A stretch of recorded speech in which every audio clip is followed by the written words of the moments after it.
نحمده ونصلي على رسوله الكريم أما بعد رب اشرح لي صدري ويسر لي أمري واحلل عقدة من لساني يفقه قولي۔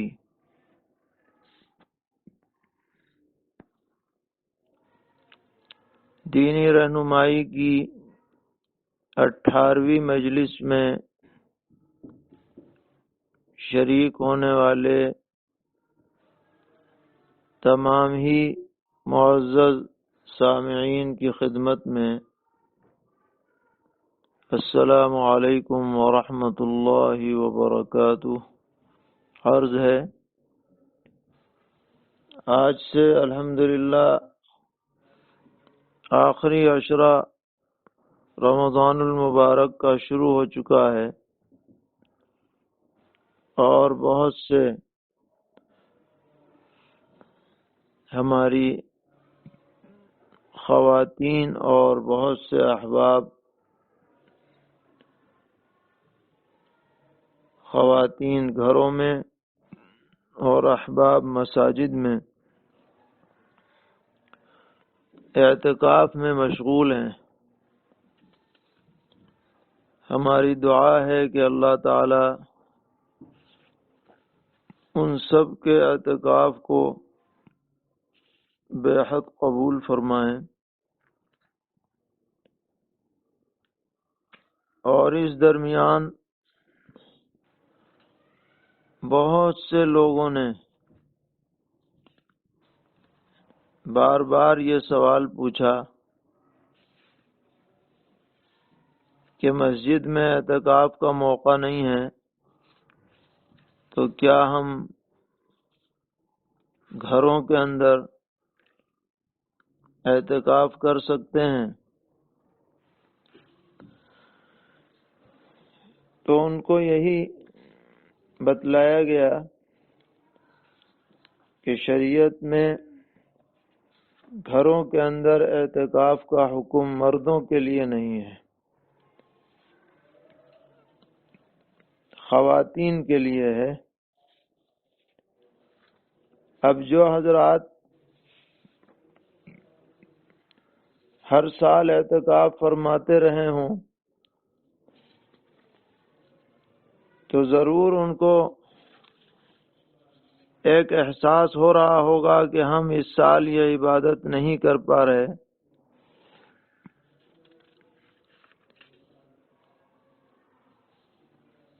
تو ان کی خدمت میں عرض ہے کہ نبی اکرم صلی اللہ تعالی علیہ وسلم نے ایک حدیث میں ارشاد فرمایا کہ جو شخص کسی نیک عمل کا پابند ہو اور پھر کسی عذر کی وجہ سے اس عمل کو نہ کر سکے تو اللہ تبارک و تعالی اس کے دل کے ارادے کی بنیاد پر اس کو بھرپور بدلہ عطا فرماتے ہیں۔ تو موجودہ حالات میں جو حضرات اعتکاف کے خواہش مند ہیں اور چاہنے کے باوجود وہ مسجد میں اعتکاف نہیں کر پا رہے، دل محسوس کر کے رہ گئے ہیں، انشاءاللہ وہ بھی اپنی نیت اور ارادے کے اعتبار سے اجر و ثواب سے محروم نہیں رہیں گے۔ لیکن انہیں چاہیے کہ اگر مسجد کا اعتکاف نہیں ہوا تو یہ نہ سمجھیں کہ ہم آخری عشرے کی عبادات کو انجام ہی نہیں دے سکتے، ایسی کوئی شرط نہیں ہے۔ ان کو چاہیے کہ اپنے گھر میں اپنے دنیاوی تقاضوں ضرورتوں سے جو بھی خالی وقت بچے دن میں یا رات میں وہ عبادت میں گزاریں۔ جو جگہ نماز کے لیے خاص کر رکھی ہے جہاں 5 وقتہ نمازیں پڑھی جا رہی ہیں وہیں بیٹھ کر تسبیح پڑھتے رہیں، قرآن پاک کی بکثرت تلاوت کریں، اچھی کتابوں کا مطالعہ کریں، دوسروں کو پڑھ کے سنائیں، ایک ماحول عبادت کا گھر میں بنائے رکھیں تاکہ اعتکاف کی کسی حد تک تلافی ہو سکے۔ اگرچہ یہ اعتکاف تو نہیں ہوگا لیکن رمضان المبارک کے اجر و ثواب سے انشاءاللہ محرومی بھی نہ رہے گی۔ اعتکاف کے بارے میں کئی سوال آئے ہوئے ہیں۔ ایک صاحبہ نے سوال بھیجا ہے کہ اعتکاف کرنے والی عورت چھوٹے بچے کی ضروریات کے لیے جیسے دودھ گرم کرنے یا استنجا وغیرہ کرانے کے لیے اپنے معتکف سے اٹھ کر باہر جا سکتی ہے یا نہیں؟ تو ایسی عورت کو بھی باہر جانا منع ہے، اسے اپنے معتکف میں رہنا چاہیے، اور بہتر یہ ہے کہ ایسی عورتیں اعتکاف نہ کریں جن کو اس طریقے پر بار بار اٹھ کے جانا ہوتا ہو، بلکہ وہ جو وقت خالی بچے وہ اپنا ذکر اذکار میں گزار دیا کریں۔ ایک سوال اور ہے کہ موجودہ وقت میں مسجد کے اندر صرف 5 آدمیوں کو نماز کی اجازت ہے، اب اخیر عشرے میں 2 یا 3 لوگ اعتکاف میں بیٹھے ہیں اور یہ دوسری منزل پر بیٹھے ہوئے ہیں، تو سوال یہ ہے کہ یہ لوگ دوسری منزل پر اپنی نماز الگ پڑھیں گے یا لاؤڈ اسپیکر کے ذریعے نیچے والے امام کی اقتداء کریں گے؟ تو جواب یہ ہے کہ یہ لوگ اپنی نماز الگ نہیں پڑھیں گے، بلکہ اگر مسجد کے نچلے حصے میں جانے کا راستہ مسجد شرعی کے حدود میں ہو، یعنی وہیں سے زینہ جا رہا ہو جو مسجد شرعی ہے جہاں پر نماز ہوتی ہے، تو انہیں چاہیے کہ نیچے جا کر جماعت میں باقاعدہ شریک ہوں، 5 وقتہ نماز نیچے جا کے پڑھا کریں۔ لیکن اگر راستہ مسجد سے باہر سے ہو نیچے جانے کا، یا اور کوئی عذر ہو جس کی وجہ سے نیچے جانا مشکل ہو، تو پھر یہ اوپر بھی اسی جماعت میں شامل ہو سکتے ہیں جو نیچے ہو رہی ہے۔ امام سے آگے نہیں رہنا چاہیے اور امام کی نقل و حرکت کا انہیں علم ہونا چاہیے، چاہے وہ لاؤڈ اسپیکر کے ذریعے ہو یا ویسے ہی آواز کے ذریعے ہو، تو ان کی نماز اوپر ہی درست ہو جائے گی۔ ایک صاحب نے پوچھا ہے کہ عید کا چاند نظر آنے کے بعد اعتکاف کے ختم پر جب معتکف گھر جاتا ہے تو جاتے وقت کیا اجتماعی دعا کرانی چاہیے؟ تو جواب یہ ہے کہ یہ اجتماعی دعا کہیں ثابت نہیں ہے، انفرادی طور پر اپنی اپنی دعائیں لوگ کریں، اس میں کوئی حرج نہیں۔ ایک سوال یہ ہے کہ تہجد کی نماز جماعت کے ساتھ 12 رکعت پڑھ سکتے ہیں یا نہیں؟ اگر 2-3 آدمی ہوں تو تہجد جماعت سے پڑھنے میں کوئی کراہت نہیں ہے، حافظ صاحب ہوں 2-3 آدمی ان کے ساتھ مل جائیں، سامع ہوں 1-2 اور ہوں،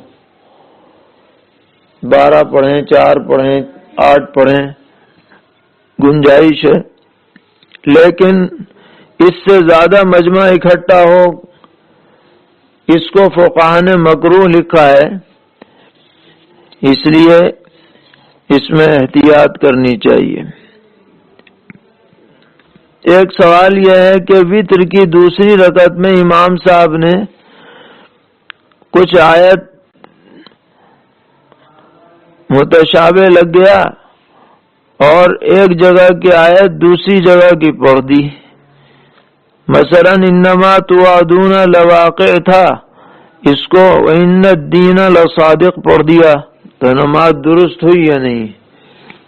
چونکہ اس میں معنی بدلے نہیں ہے زیادہ، اس لیے نماز درست ہو گئی۔ ایک سوال یہ پوچھا گیا ہے کہ قبرستان کی جگہ پر بنی ہوئی مسجد شرعی مسجد میں حکم ہوگی یا نہیں، اور اس میں مسنون اعتکاف ہو سکتا ہے یا نہیں؟ قبرستان کی جگہ پر جو مسجد بن گئی وہ مسجد ہو گئی، اور وہ شرعی مسجد ہے، اس میں سارے احکام شرعی مسجد کے نافذ ہوں گے، لہذا اگر کوئی وہاں اعتکاف کرنا چاہے مسنون اعتکاف تو اس میں کوئی حرج کی بات نہیں ہے۔ نماز ہی کے متعلق ایک سوال یہ ہے کہ ہم نے اب تک جمعے کی نماز اس طرح پڑھی ہے گھر میں کہ امام اور 2 مرد اور پیچھے ایک عورت مقتدیہ تھی، تو ہمارا جمعہ ہوا یا نہیں؟ تو اس میں 2 باتیں سمجھنے کی ہیں۔ ایک تو یہ کہ گھر میں بند ہو کر کے اس طرح جمعہ پڑھنا کہ باہر والوں کو آنے کی اجازت نہ ہو، اذن عام نہ ہو، تو اس طرح جمعہ صحیح نہیں ہوتا ہے۔ اور بظاہر سوال سے ایسا ہی لگ رہا ہے کہ یہ گھر کے اندر نماز پڑھی گئی ہے۔ دوسری بات اس میں یہ ہے کہ ہمارے فقہا لکھتے ہیں کہ جمعے کی نماز کے صحیح ہونے کے لیے امام کے علاوہ 3 مرد مقتدیوں کا ہونا ضروری ہے، 3 مرد۔ اسی کے اوپر فتویٰ ہے، اور یہاں پر 2 مرد پائے گئے اور 1 عورت، تو ان دونوں وجوہات سے کہ ایک تو اذن عام نہیں ہے، اور دوسرا یہ کہ جو تعداد ہے مقتدیوں کی وہ پوری نہیں ہے، اس لیے آپ کا جمعہ نہیں ہوا۔ آپ کو چاہیے کہ ان جمعوں کی ظہر کی نماز قضا کریں اور آئندہ ان شرائط کا خیال رکھیں۔ ایک سوال یہ کیا گیا ہے کہ ایک داڑھی والا آدمی ہے جو کہ نماز اور قرآن صحیح طرح نہیں پڑھ سکتا،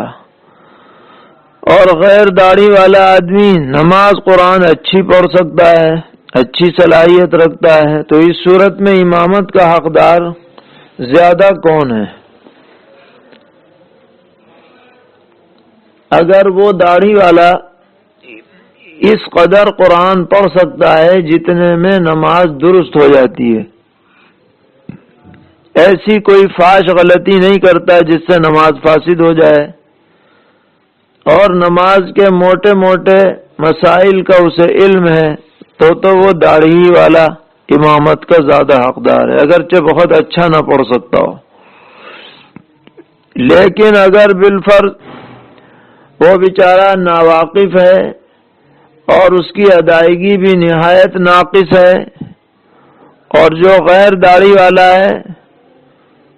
وہ بہترین ادائیگی والا ہے، مسائل سے بھی واقف ہے، تو اس خاص صورت میں وہ غیر داڑھی والا نماز پڑھائے گا، لیکن ہم اسے یہ مشورہ دیں گے کہ جب اللہ تعالی نے امامت کی توفیق عطا فرمائی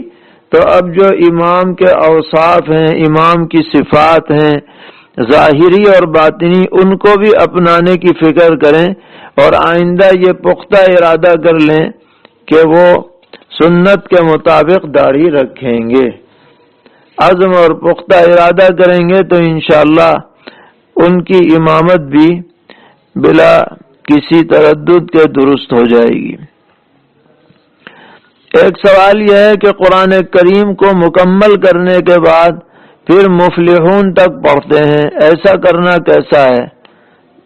تو ایسا پڑھنا مستحب ہے، اور یہ مستفاد ہے ایک روایت سے جس میں یہ فرمایا گیا کہ سب سے اچھا آدمی وہ ہے جو عمل مکمل کرنے کے بعد پھر دوبارہ شروع کر دے۔ خیر الراحل المرتحل، یعنی ایک عمل پورا کیا پھر شروع کر دیا، کسی خیر کے کام سے واپس آیا، پھر سامان سفر باندھنے لگ گیا، تیاری شروع کر دی، اسی طرح قرآن پاک مکمل کیا پھر شروع کر دیا۔ اس لیے مفلحون پر ختم کرنا یہ اچھی بات ہے، مستحب ہے، اس کا اہتمام کرنے میں کوئی حرج نہیں، بہتر ہے۔ ایک سوال صلاۃ التسبیح سے متعلق ہے کہ تیسرا کلمہ سورہ فاتحہ سبحان ربی العظیم سبحان ربی الاعلی سے پہلے پڑھنا چاہیے یا نہیں؟ ہاں، فاتحہ سے بھی پہلے پڑھا جائے گا، پھر بعد میں بھی پڑھا جاتا ہے ایک سورت میں، اور رکوع میں جب جائیں گے تو رکوع کی تسبیح پہلے پڑھی جائے گی، اس کے بعد پھر یہ تیسرا کلمہ پڑھا جائے گا۔ پہلے سبحان ربی العظیم پڑھیں 3 مرتبہ 5 مرتبہ یا جو جتنا بھی مناسب ہو، اور پھر بعد میں وہ اسی طرح سجدے میں بھی جا کر یہی کریں۔ اور انہوں نے پوچھا ہے کہ صلاۃ التسبیح کا طریقہ تفصیل سے بیان کر دیں، تو اس کا جو آسان طریقہ ہے وہ یہ ہے کہ 4 رکعت صلاۃ التسبیح کی نیت سے نیت باندھی جائے، پھر ثنا پڑھی جائے، پھر 15 مرتبہ تیسرا کلمہ پڑھا جائے، اس کے بعد سورہ فاتحہ، پھر کوئی سورت ملائی جائے۔ حافظ قرآن ہو تو مسبحات سے پڑھے تو بہتر ہے، جس کے شروع میں سبحہ ہے، یسبحو ہے، سورہ حدید ہے، حشر ہے، صف ہے، جمعہ ہے، تغابن ہے۔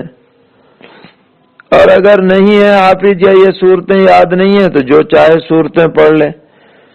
پھر سورت پڑھنے کے بعد سیدھے رکوع میں نہ جائے بلکہ 10 مرتبہ پہلے تیسرا کلمہ پڑھیں، پھر 10 مرتبہ رکوع میں پڑھیں، پھر 10 مرتبہ رکوع سے اٹھ کر پڑھیں، پھر سجدے میں پڑھیں، سجدے سے اٹھ کر پڑھیں، پھر سجدے میں پڑھیں، اس طرح 75 ہو جائیں گے ایک رکعت میں۔ پھر جب دوسری رکعت میں کھڑے ہوں تو پھر پہلے 15 مرتبہ، پھر رکوع سے پہلے 10 مرتبہ۔ یہ تو ہے ایک صورت جو ہمارے لیے زیادہ آسان ہوتی ہے، لیکن ایک اور صورت بھی ہے، وہ بھی حدیث سے ثابت ہے، وہ یہ ہے کہ سورہ فاتحہ سے پہلے 15 مرتبہ تیسرا کلمہ نہ پڑھیں بلکہ پہلی رکعت میں رکوع سے پہلے 15 مرتبہ پڑھیں، اس کے بعد رکوع میں 10 مرتبہ، رکوع سے اٹھ کر 10 مرتبہ، سجدے میں 10 مرتبہ، سجدے سے اٹھ کر 10 مرتبہ، پھر سجدے میں 10 مرتبہ، یہ 65 یہاں تک ہو جائیں گے۔ پھر سجدے سے اٹھ کر پھر بیٹھا جائے گا، سیدھے کھڑا نہیں ہوا جائے گا، اور بیٹھ کر 10 مرتبہ پڑھ کے پھر کھڑا ہوں گے۔ تو چونکہ ہم لوگ کی عادت اس طرح بیٹھنے کی نہیں ہے، اس لیے بعض مرتبہ سہو ہو جاتا ہے، پھر بھی کوئی اس طرح پڑھے خیال رکھ کر کے تو کوئی حرج کی بات نہیں ہے، یہ بھی روایت سے ثابت ہے۔ اور جو اس کی تسبیح ہے 15 مرتبہ یا 10 مرتبہ پڑھنے کے لیے، کوئی تسبیح ہاتھ میں نہ لیں، بہتر یہ ہے کہ ایک مرتبہ پڑھ کر ایک انگلی دبا لیں، اپنی دائیں ہاتھ کی پہلی چھوٹی انگلی دبا لیں، پھر برابر والی دبا لیں، پھر دوسری، اس طرح سے 10 تو یوں گنے جائیں گے، اور 15 جب گننا ہو تو دائیں ہاتھ کی دبائیں، پھر بائیں کی دبائیں، پھر دائیں کی 5 دبا لیں، تو اس میں جو ہے سہولت سے گنا بھی جا سکتا ہے۔ تو صلاۃ التسبیح کا اہتمام کرنا چاہیے، خاص طور پر ہر جمعے کو ہو جائے تو زیادہ بہتر بات ہے، اور جن اوقات میں نفل نماز پڑھی جا سکتی ہے ان میں صلاۃ التسبیح بھی پڑھی جا سکتی ہے، کوئی حرج کی بات نہیں ہے۔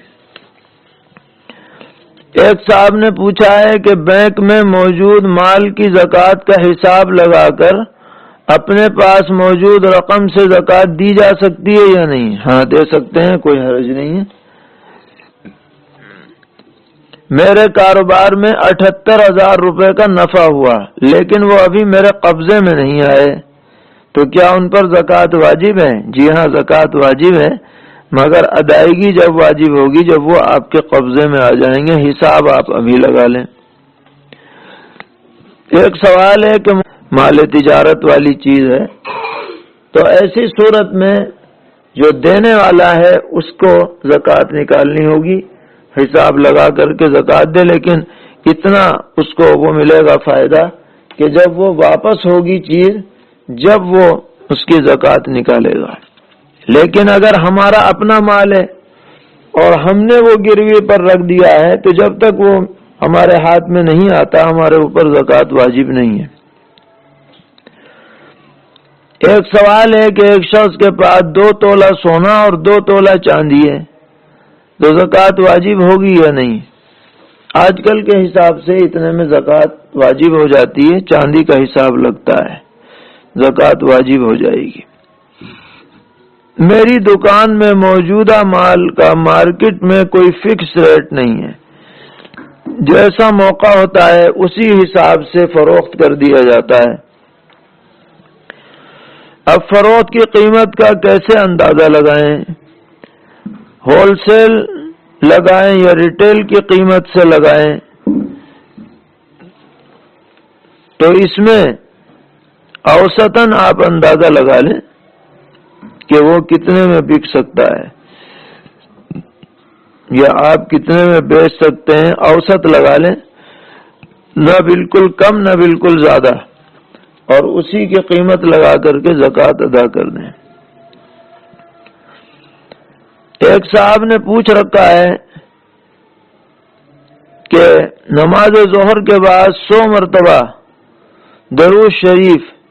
اللہم صلی علی محمد وعلی آلہ وبارک وسلم پڑھے گا تو اللہ تعالیٰ اس کو 4 نعمتوں سے نوازیں گے، ساری زندگی قرضے سے محفوظ رہے گا، پہاڑ جیسا قرضہ ہو تو بھی اللہ اسے ادا کروا دے گا، کسی بھی نعمت کا اس سے سوال نہ ہوگا، جنت میں بغیر حساب و کتاب کے داخلہ ہوگا۔ تو یہ حدیث سے ثابت ہے یا نہیں؟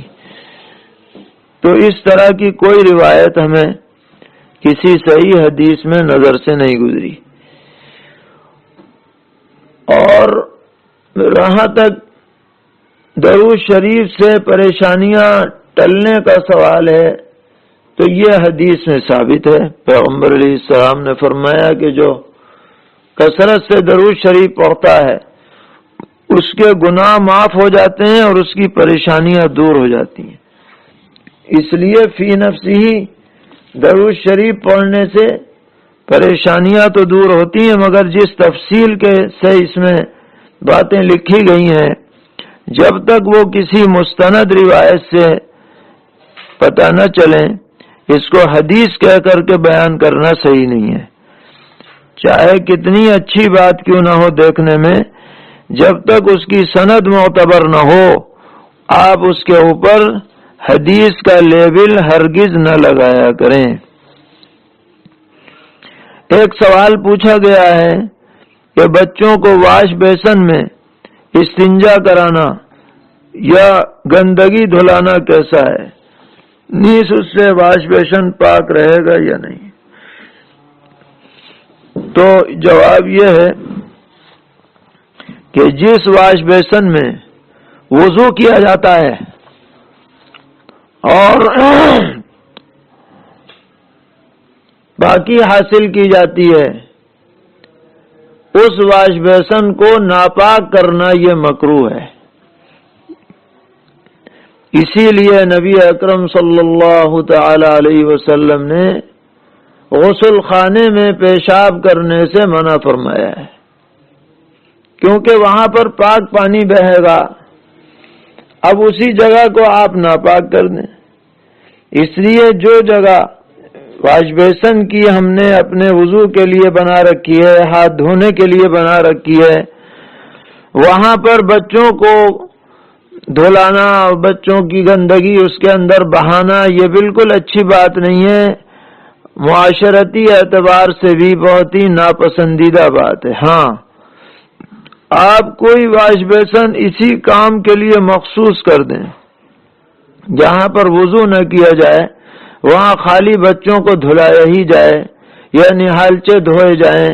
کوئی ایسی جگہ الگ متعین کر دی جائے تو کوئی حرج کی بات نہیں ہوگی، اس کا خیال رکھنا چاہیے۔ ایک صاحب نے کہ میں اپنی داڑھی میں کبھی کبھار گہرا براؤن کلر لگاتا ہوں، جس سے نہ تو بالکل کالی نظر آتی ہے داڑھی نہ بالکل سفید، اور میری بیوی بھی مجھ سے تقاضا کرتی ہے۔ ایسی حالت میں بھی پڑھا دیتا ہوں، تو میرا یہ عمل درست ہے یا نہیں؟ اگر یہ سوال صحیح ہے اور آپ نے کالا رنگ نہیں لگا رکھا اور اہلیہ کی طرف سے بھی تقاضا ہے تو آپ کا عمل درست ہے اور آپ کی نماز کو مکروہ نہیں کہا جائے گا۔ ایک سوال یہ ہے کہ موجودہ حالات میں شب قدر میں اپنے گھر میں کچھ افراد کو جمع کر کے 41 مرتبہ سورہ یاسین شریف اور 40 مرتبہ درود شریف پڑھ کر دعا کر سکتے ہیں یا نہیں؟ کوئی حرج نہیں ہے، لیکن اسے کوئی ضروری لازمی نہ سمجھا جائے۔ اسی ضمن میں ایک سوال ہے کہ موجودہ حالات کے لحاظ سے سورہ فتح کا 41 مرتبہ ختم قبلہ رو بیٹھ کر کرنا کیسا ہے؟ یہ بھی کر سکتے ہیں، اس میں قبلہ رو کی بھی کوئی قید نہیں ہے، کر لیں تو کوئی حرج بھی نہیں، مگر اسے ضروری نہ سمجھیں۔ ایک سوال یہ ہے کہ مسجد کے مائک سے سورج نکلنے کا اعلان کرانا چاہیے یا نہیں؟ تو اس کی عادت بنانا ٹھیک نہیں ہے۔ بہتر یہ ہے کہ ہر گھر میں جنتری رہے، اور اب تو ویسے بھی موبائلوں میں نماز کے اوقات کا علم رہتا ہے، اس لیے گھر کا ماحول یہی بنانا چاہیے کہ ہر فرد نماز کے وقت سے، طلوع و غروب سے، اشراق کے وقت سے مطلع رہے۔ مساجد سے اس طرح کا اعلان مناسب نہیں ہے۔ اللہ تعالی ہم سب کو ان ہدایات پر عمل کی توفیق عطا فرمائے۔ وصلی اللہ تعالی علی خیر خلقہ محمد وآلہ وصحبہ اجمعین برحمتک